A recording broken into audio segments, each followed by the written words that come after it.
मिलाएको चाहिँ फुटलाई सहज बनाएको भन्दा नि मिलाएको चाहिँ हो। मनहरू नमिले पछाडि, कतिपय दृष्टिकोणहरू नमिले पछाडि आज जुन फुटको लागि तानातान चलिरहेको छ नि, त्यसैले यो कुरामा केही न केही सहजता त हुन्छ नै। तर फुट नहोस् भन्नको लागि त अब पूर्व पार्टीहरूको सिसीका बैठकहरू पुनः बस्नु पर्यो। त्यस पछाडि हाम्रो नाम के राख्ने त भन्ने कुराको बारेमा निर्णय गर्नु पर्यो र केपी ओली र प्रचण्ड स्वयं उहाँहरू दुवैजना एक ठाउँमा बसेर हस्ताक्षर गरेर निर्वाचन आयोगको पार्टी नाम लिएर जानु पर्यो नि त। अब एकै ठाउँमा बस्न सकिरहनु भएको छैन, अलग अलग हिँडिरहनु भएको छ। त्यसो भएको कारणले अब अलगै हिँड्न खोज्नु भएको छ भने त पूर्व पार्टीहरू चाहिँ हामी पिउतायौँ भन्ने ठाउँमा पुग्दा के फरक पर्छ? धन्यवाद।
छैन भएको छैन।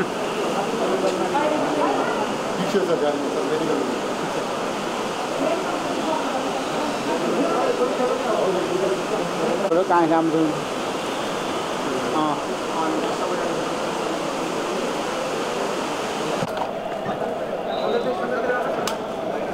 अलिकति साइड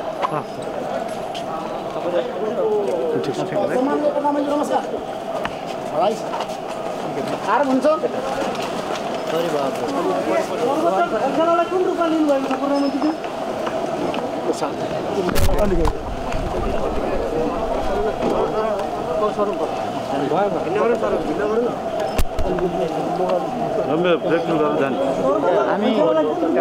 हामी अदालतको फैसलालाई मान्छौँ, त्यसको कार्यान्वयन गर्छौँ। अब पूर्व एमाले र पूर्व माओवादी विउतिको अवस्था बन्ने अदालतको फैसलाको पूर्ण पाठ मैले हेर्नुपर्छ।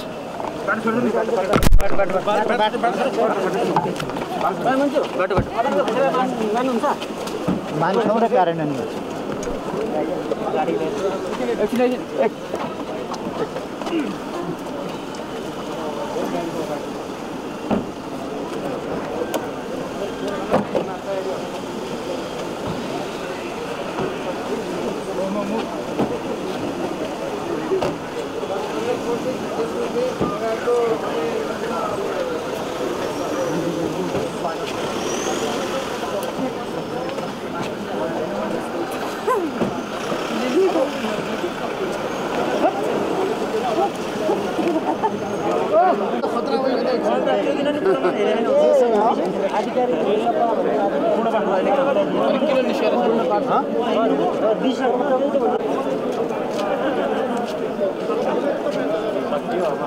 अदालतले गर्दा हो क्या? रोशनलाई कता गयो?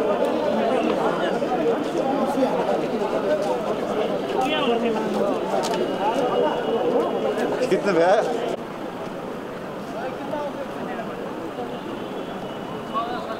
राम्रो मान्छे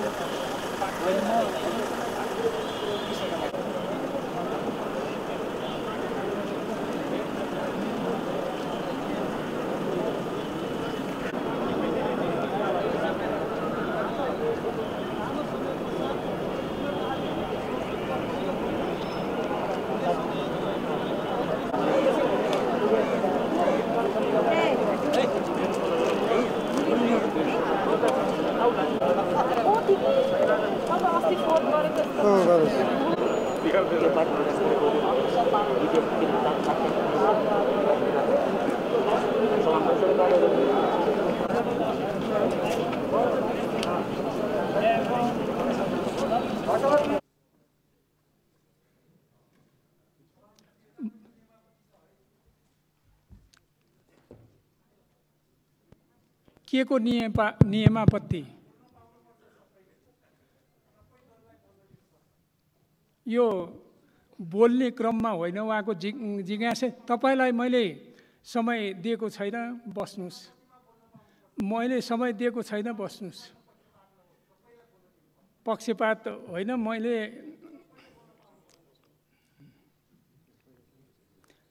यो बोल्ने क्रमको कुरा होइन, बस्नुहोस्। नियम 20 को घमा सभामुखले अनुमति दिएपछि मात्रै बोल्ने कुरा छ, बस्नुहोस्। बस्नुहोस्। मान्य सदस्य, के छ तपाईँको? सम्मान्य सभामुख महोदय, सम्मान्य सभामुख महोदयले समय दिनुभएकोमा म धन्यवाद दिन चाहन्छु। सर्वप्रथम सम्मान्य सभामुख महोदयले भन्नुभए जस्तै हामी नेपाली जनताको धेरै ठुलो मूल्यबाट दुई पटक संविधान सभाबाट लेखिएको संविधानमाथि जसरी प्रहार गरिएको थियो पुस 5 गतेका दिन, र जसरी त्यो संविधानबाट नेपाली जनताले आफ्ना लोकतान्त्रिक अधिकारहरूलाई सुरक्षित गर्ने र देशमा राजनीतिक स्थायित्वका साथ अगाडि बढ्ने। मान्य सदस्य, आफ्नो भनाइ 3 मिनेटमा राख्नु होला। सभामुख महोदय, यो 3 मिनटको प्रसङ्ग छैन यसमा, किनभने यसमा यति धेरै महत्त्वपूर्ण विषय छ। मैले यसमा केही राजनीतिक कुराहरू, केही संसदका प्रक्रियागत विषयहरू जुन सभामुख महोदय सचिवालयबाट वितरित यो दैनिक कार्यसूची छ त्योसँग सम्बन्धित विषयहरू पनि छन्। त्यसैले म सम्मान्य सभामुख महोदयलाई त्यो 3 मिनटको यो कुनै पूर्व निर्धारित समयको बन्देज नलगाइयोस् भनेर माग गर्दै मेरो कुरा अगाडि बढाउन अनुमति चाहन्छु। र हामीले त्यसरी एउटा आशा गरेका थियौँ र अघि सम्मान्य सभामुख महोदयले भन्नुभयो जस्तै सम्मानित सर्वोच्च अदालतबाट त्यो असंवैधानिक प्रधानमन्त्रीद्वारा गरिएको जुन प्रतिनिधि सभा विघटनको निर्णय थियो त्यसलाई संवैधानिक ठहर गरेर आज हामी पुनर्स्थापित यो प्रतिनिधि सभामा उपस्थित भएका छौँ। यसबाट संविधानमाथिको त्यो प्रहार आघात निष्फल भएको छ, तर सँगसँगै नेपालको राजनीतिक क्षितिजमा अनेक अरू प्रकारका समस्याहरू पनि सँगसँगै आएको हामी देखिरहेका छौँ। जे होस्, सम्मान्य सभामुख महोदय, यो जुन कार्यसूची छ म सर्वप्रथम त्यसको केही प्रसङ्गबाट प्रवेश गर्न चाहन्छु। हामीले सोचेका थियौँ यो सम्मानित प्रतिनिधि सभाका मान्य सदस्य जो यही प्रतिनिधि सभाको सदस्य हुनुहुन्थ्यो, जसको दुःखद निधन भयो, असामयिक निधन भयो, उहाँ हुनुहुन्थ्यो सानु शिवा, र अर्को प्रतिनिधि सभाका सदस्य हुनुहुन्थ्यो सूर्यबहादुर केसी, र त्यसै गरी पूर्व सदस्यहरू। मैले हामी सबैको हातमा कार्यसूची छ, मैले दोहोऱ्याइरहनु त पर्दैन, तर यो कुरामा जोड दिनुको लागि भन्नै पर्छ। यसमा दीपक बहादुर गुरुङ, मान्य पूर्व सदस्य डाक्टर राममान श्रेष्ठ, संविधान सभाका सदस्य मानपुर चौधरी, पूर्व सदस्य वीरबहादुर लामा, पूर्व सदस्य ओमकार प्रसाद गौचन, पूर्व सदस्य इन्द्रहाङ लिम्बू, संविधान सभा सदस्य भीमप्रसाद गौतम, पूर्व सदस्य कमान सिंह लामा, पूर्व सदस्य गङ्गादत्त जोशी, पूर्व सदस्य एकनाथ राणा भाट, पूर्व सदस्य कुवर प्रसाद शर्मा र पूर्व सदस्य डाक्टर शङ्कर प्रसाद उप्रेती। यतिजना जसले यो संविधान निर्माणमा लोकतन्त्र प्राप्तिको सङ्घर्षमा आफ्नो जीवनको आहुति दिनुभयो, उहाँहरूप्रति श्रद्धाञ्जली अर्पण गरिरहँदा अरू कुनै पनि कार्यसूची रहने छैनन् भन्ने हामीले अपेक्षा गरेका थियौँ। हामी सर्वप्रथम म स्वयं प्रतिनिधित्व गर्ने नेपाल कम्युनिस्ट पार्टी नेकपाको तर्फबाट उहाँहरूप्रति हार्दिक श्रद्धाञ्जली अर्पण गर्न चाहन्छु। तर सम्मान्य सभामुख महोदय, यो अरू कार्यसूची कहाँबाट आए? एक त यो लोकतन्त्रमा अध्यादेशबाट शासन गर्ने परम्परा कति उचित हो, कति त्यो रूपको त्यो प्रकारका काम कारबाहीलाई हामी लोकतन्त्रमा विश्वास गर्ने हाम्रो यो प्रतिनिधि सभाले स्वीकार गर्छ भन्ने प्रश्न उठ्छ एकातर्फ। अर्कोतर्फ यसरी अध्यादेशबाट शासन सञ्चालन गर्ने र संविधानलाई मिच्ने, संविधानको धारा 76 र 85 को अपव्याख्या गरेर यो प्रतिनिधि सभाको मृत्यु, यो प्रतिनिधि सभामाथि प्रहार गर्ने र यस्तो जुन कुरा आएको छ यसप्रति हाम्रो गम्भीर आपत्ति छ। त्यसको साथसाथै म के कुराको स्मरण गराउन चाहन्छु भने यो प्रतिनिधि सभामा जुन सरकार भनेर सभामुख महोदयले मान्य सदस्य गठनको कुरा गर्नुभयो। मान्य सदस्य, तपाईँ रोकिनुहोस् एकछिन। के को नियमापत्ति तपाईँको? कुन नियमको के नियमापत्ति? नियम 26 अनुसार मैले नियमापत्ति गरेँ। के को नियमापत्ति खोलाउनु? 14 र नियमावलीको 93 लाई कोड गरेर म भन्न चाहन्छु। पहिलो बैठकको पहिलो सूचीमा अध्यादेशहरू पेश हुनुपर्ने भन्ने छ, त्यो बाहेकको अन्यथा कुरा हुनुभएको हुनाले यसलाई सच्याइयोस् भनेर म माग गर्न चाहन्छु। सम्मानित सभामुख महोदय। होइन, मेरो ध्यान आकर्षण भयो, तपाईँ बस्नु। सम्मान्य सभामुख महोदय, म अर्को गम्भीर कुरातर्फ ध्यान आकर्षण गराउन चाहन्छु। आज मात्रै छोट्याउनुहोस् है, भनाइलाई छोट्याउनुहोस्। होइन, यो सम्मान्य सभामुख महोदय, यति गम्भीर प्रश्न हाम्रो सामु छ। गम्भीर प्रश्नलाई पनि संक्षिप्तमा भन्नुहोस् न। यहाँ सम्मान्य सभामुख महोदय जुन कुर्सीबाट मलाई आदेश दिँदै हुनुहुन्छ, यसमा एउटा ध्यान आकर्षण गराउनै पर्ने विषय छ। त्यो के हो भने आज मात्रै सर्वोच्च अदालतबाट एउटा यस्तो फैसला आएको छ जुन फैसलाले यो सरकारले यसरी अध्यादेश ल्याउन पाउँछ कि पाउँदैन, यो कसको सरकार हो भन्ने प्रश्न यहाँ उठेको छ। यो सूचना, यो जानकारी सम्मान्य सभामुख महोदयलाई छ कि छैन?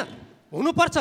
त्यसकारण म के भन्दैछु भने जुन कुराको वैधता छैन, जुन कुरा राजनीतिक दृष्टिकोणबाट, नैतिक दृष्टिकोणबाट, संवैधानिक दृष्टिकोणबाट, कानुनी दृष्टिकोणबाट र हाम्रो यो सम्मानित प्रतिनिधि सभाको परम्परा र अभ्यासबाट जुन कुरा यहाँ स्थापित हुँदैन, जुन कुराको अभ्यास गरिँदैन, त्यो कुराको अभ्यास नगरियोस् भनेर सम्मान्य सभामुख महोदयलाई आकर्षित गराउँदा के त्यसमा समयको बन्देज लाग्न सक्छ र?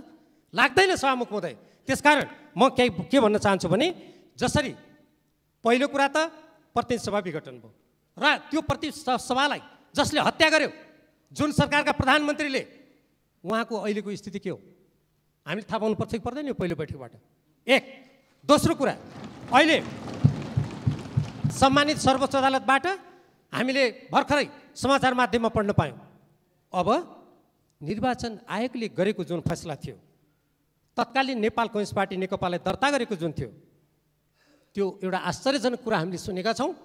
सर्वोच्च अदालतले अब पार्टी निर्माण गर्ने रे। हामी यो कानुनी फैसला हो कि राजनीतिक फैसला हो, हामीले विचार विमर्श गर्नुपर्ने छ। यो व्यवस्थापिका, यो प्रतिनिधि सभा, हामीले यसका कुराहरूतर्फ हामीले ध्यान दिनुपर्ने छ। त्यसकारण म प्रश्न गर्न चाहन्छु, यदि नेपाल कम्युनिस्ट पार्टी नेकपा यदि होइन भने सभामुख महोदय, अहिलेका वर्तमान प्रधानमन्त्रीजी कुन पार्टीको हो त्यो कुरा पहिले भन्नु पर्यो। यहाँ अध्यादेश ल्याउनुभन्दा अगाडि प्रधानमन्त्रीजीले कुन पार्टीको प्रतिनिधित्व गर्नुहुन्छ, सरकारको तर्फबाट आउने कुनै पनि निर्णय, कुनै पनि अध्यादेश कुन सरकारको भन्ने कुरा पहिले स्पष्ट हुनु पर्यो यहाँ।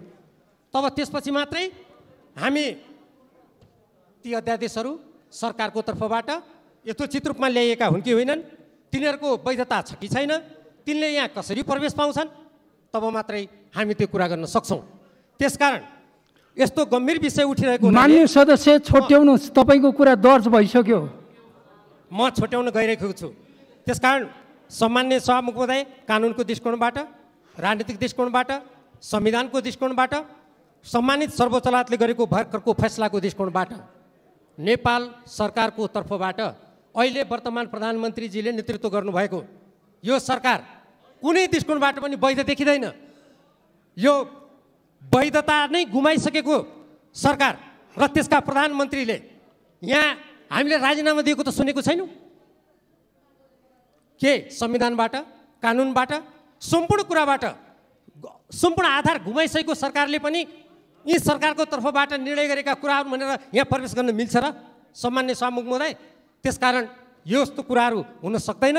त्यसकारण सबभन्दा पहिले सरकारको स्थिति, स्वयं प्रधानमन्त्रीको स्थिति स्पष्ट हुनुपर्छ, तब मात्रै सरकारका अरू काम कारबाहीहरू, अध्यादेश भनेको हो कि कानुन भनेको हो कि के भनेको हो, ती कुराले तब मात्रै प्रवेश पाउँछन्। त्यसकारण यसमा हाम्रो दल नेपाल कम्युनिस्ट पार्टी नेकपाको तर्फबाट हाम्रो यसमा आपत्ति छ।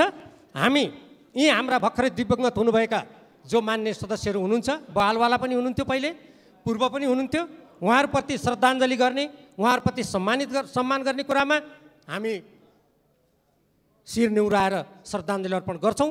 तर यसरी सरकारले सम्पूर्ण रूपमा वैधता गुमाइसकेको, आफै हत्या गरेको प्रतिनिधि सभामा आफै प्रस्ताव राख्नु त अलिकति राजनीतिक रूपमा अप्ठ्यारो लाग्दैन र सम्मान्य सभामुख यो कुराप्रति हाम्रो आपत्ति छ।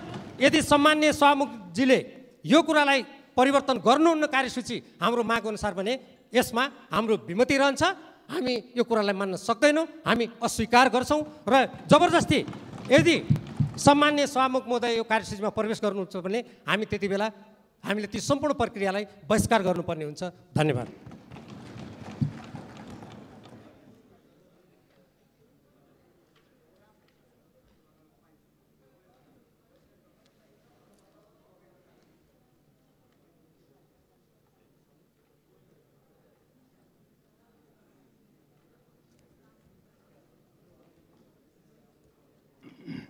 मान्य सदस्यहरू, प्रतिनिधि सभा नियमावली 2075 को नियम 93 को 1 मा संविधानको धारा 114 बमोजिम जारी भएको अध्यादेश जारी भएपछि बसेको सदनको पहिलो बैठकमा पेश गर्ने व्यवस्था रहेकोले आजै पेश गर्नुपर्ने कानुनी बाध्यतामा मान्य सदस्यहरू यस कार्यसूचीमा अरू कुनै कार्यसूची छैन। राष्ट्रपति कार्यालयको पत्रको जानकारी बाहेक बस्नुस्। म बैठकलाई अगाडि बढाउँछु।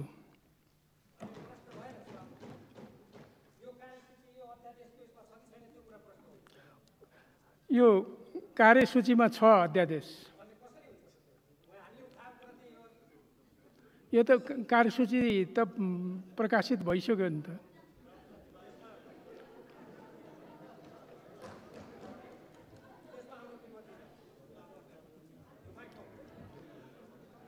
तपाईको विमति पनि दर्ज भयो, म बैठक पनि अगाडि बढाउँछु।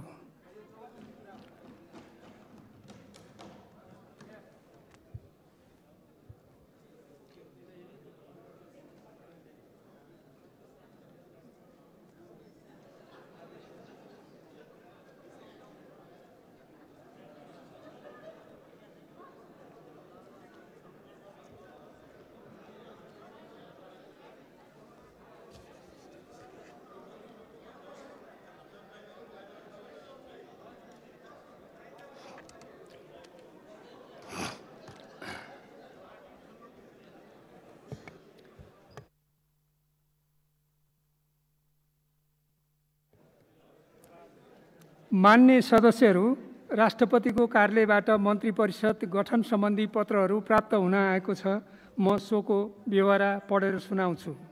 क सम्माननीय राष्ट्रपति श्रीमती विद्यादेवी भण्डारीज्यूले मिति 2074 11/3 गते गठित मौजूदा मन्त्री परिषदमा नेपालको संविधानको धारा 76 को उपधारा 9 बमोजिम सम्माननीय प्रधानमन्त्रीज्यूको सिफारिसमा देहाय बमोजिम नियुक्ति, हेरफेर र कार्यविभाजन गरी देहाय बमोजिम मन्त्री परिषद गठन गर्नुभएको छ।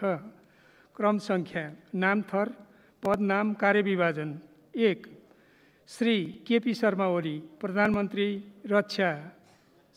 श्री ईश्वर पोखरेल, प्रधानमन्त्री तथा मन्त्री परिषदको कार्यालय। श्री रामबहादुर थापा, मन्त्री गृह। श्री विष्णुप्रसाद पौडेल, मन्त्री अर्थ। श्री प्रदीप कुमार गेवाली, मन्त्री परराष्ट्र। श्री हृदय त्रिपाठी, मन्त्री सङ्घीय मामला तथा सामान्य प्रशासन। श्री गिरिराज मणि पोखरेल, मन्त्री शिक्षा विज्ञान तथा प्रविधि। श्री वर्षमान पुन, मन्त्री ऊर्जा जलस्रोत तथा सिंचाई। श्री घनश्याम भूषाल, मन्त्री कृषि तथा पशुपन्छी विकास। श्री कृष्ण गोपाल श्रेष्ठ, मन्त्री शहरी विकास। श्री भानुभक्त ढकाल, मन्त्री स्वास्थ्य तथा जनसङ्ख्या। श्री लेखराज भट्ट, मन्त्री उद्योग वाणिज्य तथा आपूर्ति। श्री योगेश कुमार भट्टराई, मन्त्री संस्कृति पर्यटन तथा नागरिक उड्डयन। श्री शक्तिबहादुर बस्नेत, मन्त्री वन तथा वातावरण। श्री रामेश्वर राय यादव, मन्त्री श्रम रोजगार तथा सामाजिक सुरक्षा। श्री जगतबहादुर सुनवार, मन्त्री युवा तथा खेलकुद। श्री पद्मा कुमारी अर्याल, मन्त्री भूमि व्यवस्था सहकारी तथा गरिबी निवारण। श्री बीना मगर, मन्त्री खानेपानी। श्री वसन्त कुमार नेमाङ, मन्त्री भौतिक पूर्वाधार तथा यातायात। श्री पार्वत गुरुङ, मन्त्री सञ्चार तथा सूचना प्रविधि।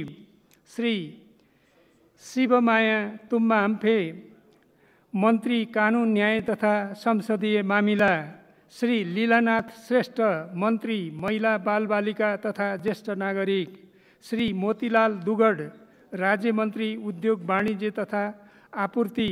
श्री नवराज रावत, राज्य मन्त्री स्वास्थ्य तथा जनसङ्ख्या। श्री रामवीर मानन्दर, राज्य मन्त्री शहरी विकास।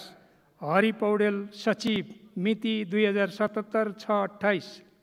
ख सम्माननीय राष्ट्रपति श्रीमती विद्यादेवी भण्डारीज्यूले सम्माननीय प्रधानमन्त्री श्री केपी शर्मा ओलीज्यूको नेतृत्वमा मिति 2074 11-30 गते गठित मौजूदा मन्त्री परिषदमा नेपालको संविधान बमोजिम सम्माननीय प्रधानमन्त्रीज्यूको सिफारिसमा ध्याए अनुसार नियुक्ति, हेरफेर र कार्यविभाजन गरी मन्त्री परिषद गठन गर्नुभएको छ। क्रम सङ्ख्या, नामथर, पद नाम, कार्यविभाजन। नम्बर 1 श्री केपी शर्मा ओली प्रधानमन्त्री रक्षा। नम्बर 2 श्री ईश्वर पोखरेल प्रधानमन्त्री तथा मन्त्री परिषदको कार्यालय। नम्बर 3 श्री रामबहादुर थापा मन्त्री गृह। नम्बर 4 श्री टोपबहादुर रायमाझी मन्त्री ऊर्जा जलस्रोत तथा सिंचाई। नम्बर 5 श्री विष्णुप्रसाद पौडेल मन्त्री अर्थ। नम्बर 6 प्रदीप कुमार ग्यावाली मन्त्री परराष्ट्र। नम्बर 7 श्री हृदेश त्रिपाठी मन्त्री स्वास्थ्य तथा जनसङ्ख्या। 8 श्री लेखराज भट्ट मन्त्री उद्योग वाणिज्य तथा आपूर्ति। 9 श्री कृष्णगोपाल श्रेष्ठ मन्त्री शिक्षा विज्ञान तथा प्रविधि। 10 श्री प्रभु शाह मन्त्री शहरी विकास। 11 श्री भानुभक्त ढकाल मन्त्री संस्कृति पर्यटन तथा नागरिक उड्डयन। 12 श्री मणिचन्द्र थापा मन्त्री खानेपानी। 13 श्री पद्मकुमारी अर्याल मन्त्री कृषि तथा पशुपन्छी विकास। 14 श्री वसन्त कुमार नेमवाङ मन्त्री भौतिक पूर्वाधार तथा यातायात। 15 श्री गौरीशङ्कर चौधरी मन्त्री श्रम रोजगार तथा सामाजिक सुरक्षा। 16 श्री पार्वत गुरुङ मन्त्री सञ्चार तथा सूचना प्रविधि। 17 डाक्टर शिवमाया तुम्बाहम्फे मन्त्री भूमि व्यवस्था सहकारी तथा गरिबी निवारण। 18 श्री लीलानाथ श्रेष्ठ मन्त्री कानुन न्याय तथा संसदीय मामिला। 19 श्री गणेश सिंह ठगुन्ना मन्त्री सङ्घीय मामला तथा सामान्य प्रशासन। 20 श्री प्रेमबहादुर आले मन्त्री वन तथा वातावरण। 21 श्री जुली कुमारी महतो मन्त्री महिला बालबालिका तथा ज्येष्ठ नागरिक। श्री दावा लामा तामाङ मन्त्री युवा तथा खेलकुद। श्री नवराज रावत राज्य मन्त्री स्वास्थ्य तथा जनसङ्ख्या। 24 श्री रामवीर मानन्दर राज्य मन्त्री शहरी विकास। 25 श्री विमला विक राज्य मन्त्री उद्योग वाणिज्य तथा आपूर्ति। डाक्टर हरि पौडेल सचिव मिति 2077 9-10। मान्य सदस्यहरू, अब सम्माननीय प्रधानमन्त्री श्री केपी शर्मा ओलीको तर्फबाट मान्य कानुन न्याय तथा संसदीय मामिला मन्त्री श्री लीलानाथ श्रेष्ठलाई संवैधानिक परिषद काम कर्तव्य र कार्यविधि सम्बन्धी पहिलो संशोधन अध्यादेश 2077 प्रस्तुत गर्न अनुमति दिन्छु। मान्य सदस्यहरू, के थियो होला?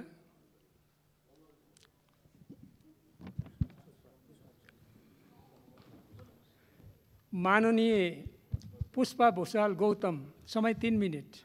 सम्मानीय सभामुख महोदय, सबभन्दा पहिला संविधानको भावना विपरीत, संविधानको आदर्श विपरीत संसद विघटन गरेको सम्मानीय प्रधानमन्त्रीज्यूबाट संसद विघटन गरेको अवस्थामा सम्मानीय सर्वोच्च अदालतले शक्ति पृथक्करणको सिद्धान्त अनुसार संसदको पुनर्स्थापना गरेर संवैधानिक मूल्य मान्यताको कदर गरेको छ, संसदीय अभ्यासको स्वागत गरेको छ, आम नेपाली जनताको भावनालाई सम्मान गरेको छ, आम नागरिकले उठाएका कुराहरूलाई स्वीकार गरेको छ। त्यो सबभन्दा पहिला प्रमुख प्रतिपक्षी दल नेपाली काङ्ग्रेस सम्मानीय सर्वोच्च अदालतको संसदलाई पुनर्स्थापना गर्ने त्यो निर्णयको भरपूर्ण स्वागत गर्न चाहन्छ।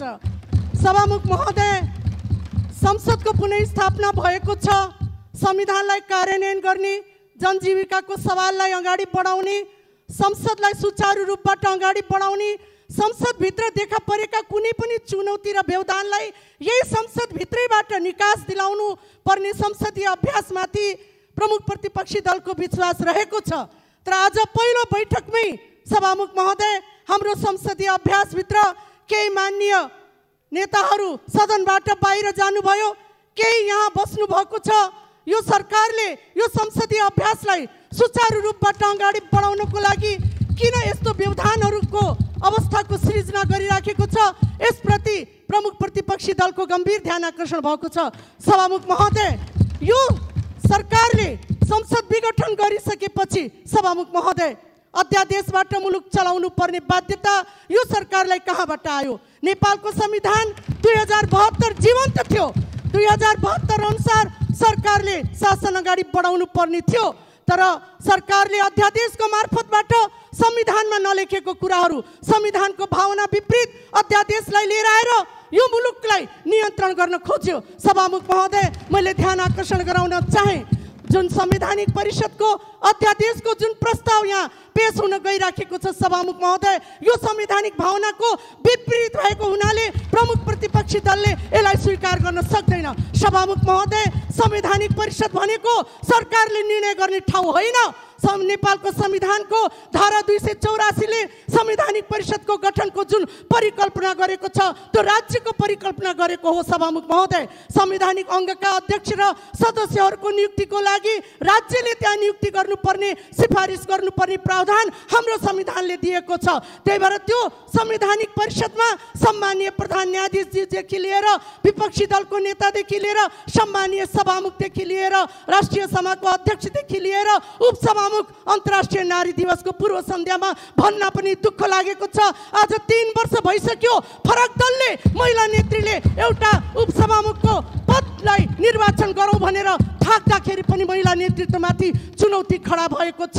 दुःखको साथ भन्न चाहन्छु सभामुख महोदय, संविधानले, संवैधानिक परिषद भनेको कुनै प्रधानमन्त्रीले, कुनै सरकारले नियुक्ति गर्ने ठाउँ होइन, राज्यले नियुक्ति गर्ने ठाउँ हो। र राज्य भनेको न्यायपालिका, कार्यपालिका र व्यवस्थापिका हो सभामुख महोदय। तर आज सरकारले संसदलाई विघटन गरेको बहानामा, अध्यादेश ल्याउने बहानामा संसदको भावना विपरीत जुन अध्यादेशलाई लिएर आएर राज्यका संवैधानिक अङ्गहरूको प्रमुख र सदस्यहरूको नियुक्ति गर्ने जुन कामहरू गर्यो, यसले संविधानको धज्जी उडेको हुनाले सभामुख महोदय, आज प्रस्तुत गरेको यो अध्यादेश प्रति प्रमुख प्रतिपक्षी दल यो अध्यादेशलाई स्वीकार गर्दैन र सरकारलाई आग्रह गर्छ यो अध्यादेश संविधानको भावना विपरीत भएको हुनाले, शक्ति पृथक्करणको विपरीत भएको हुनाले राज्यले गर्नुपर्ने निर्णय सरकारले आफ्नो स्वेच्छाचारी ढङ्गबाट, मनोमानी ढङ्गबाट गरेको हुनाले यो अध्यादेशलाई कम्तीमा यो संसदीय अभ्यासको यो संसदभित्र प्रवेश नगराएर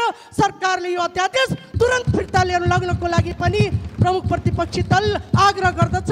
अन्यथा यो अध्यादेशप्रति प्रमुख प्रतिपक्षी दलले यसलाई स्वीकार गर्दैन।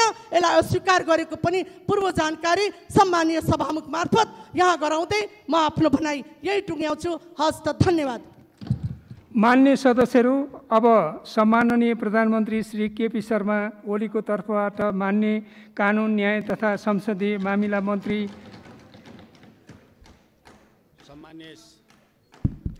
मान्य सदस्य, सम्मान्य सभामुख महोदय, फेरि उठ्नुभयो।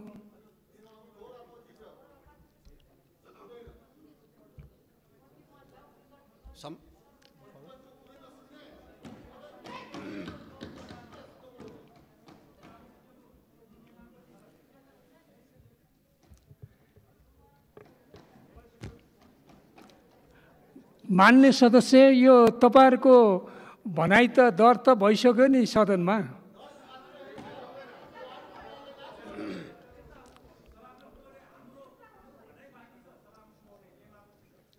सम्मानीय सभामुख महोदय, संवैधानिक परिषदको काम कर्तव्य अधिकार कार्यविधि 2063 को परिषदको अध्यक्ष मान्य मन्त्रीज्यू एकछिन रोकिनुहोस्। एकछिन म केही कुरा भन्छु। मान्य सदस्यहरू मेरो कुरा सुन्नुहोस् न। पहिला मान्य सदस्यहरू, नियमावलीले यो पेश भएपछि 2 दिनभित्र अध्यादेश अस्वीकृत गर्ने सूचना पेश गर्न सक्ने गरी मान्य सदस्यहरूलाई विरोध गर्ने व्यवस्था गरेको छु। नियमअनुसार आउनुहोस् मान्य सदस्य।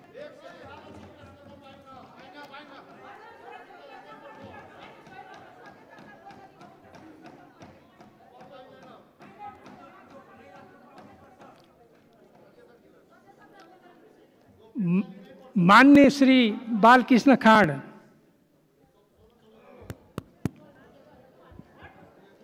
सम्मान्य सभामुख, यो अध्यादेशको बारेमा माननीय पुष्पा भुषालजीले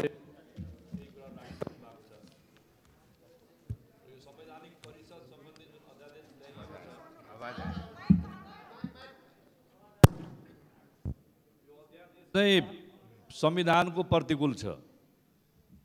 संविधानले संवैधानिक परिषदको बारेमा जुन खालको बनोट बनाएको छ, संवैधानिक परिषदमा राज्यका सबै अङ्गका प्रतिनिधिहरूको सहभागिता रहेको छ।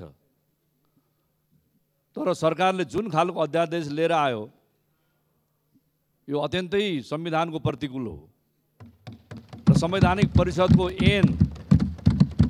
जुन स्पिरिट छ त्यो स्पिरिटलाई यसले पुरै समाप्त गरेको छ। त्यसकारणले प्रमुख प्रतिपक्षी दल नेपाली काङ्ग्रेस सरकारले यो अध्यादेश अविलम्ब फिर्ता गरोस्।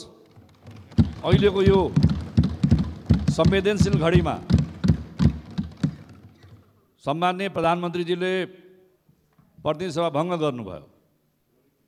यो विघटनलाई प्रमुख प्रतिपक्षी दल लगायत धेरै दलहरूले, आम नागरिकले असंवैधानिक, अलोकतान्त्रिक, सर्वसत्तावाद र निरङ्कुशताको कदमको रूपमा लिएको थियो। सर्वोच्च अदालतले प्रधानमन्त्रीजीको सरकारको प्रतिनिधि सभाको विघटनलाई फिर्ता गरेको छ र प्रतिनिधि सभा पुनर्स्थापित गरेको छ।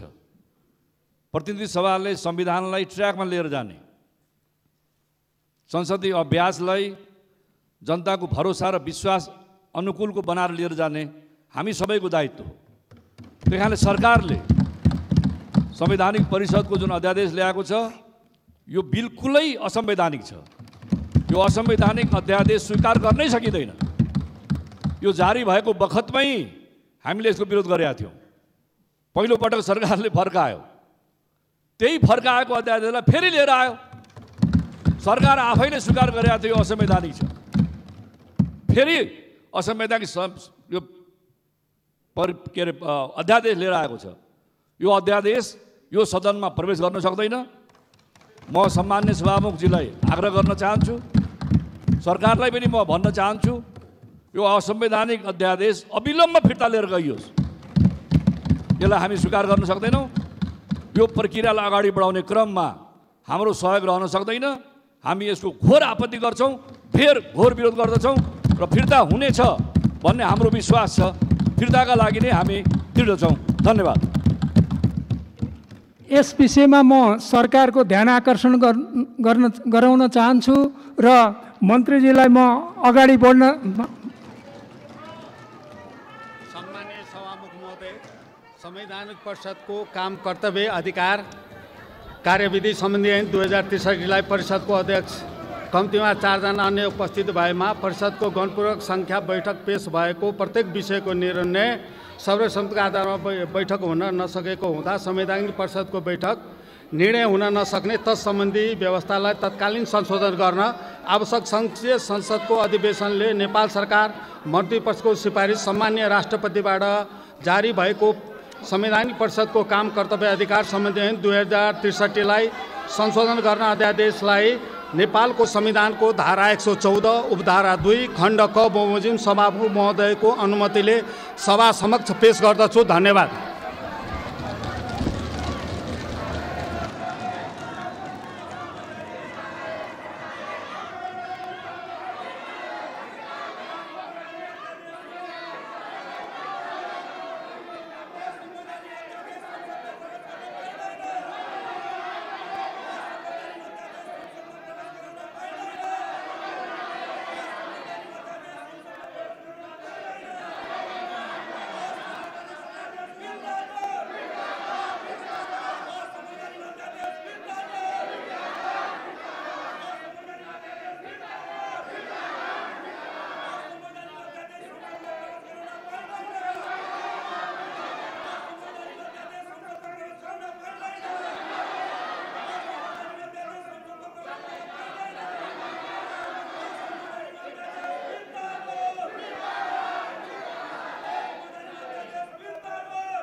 मान्य सदस्यहरू, यो बैठक 10 मिनेटका लागि स्थगित हुन्छ।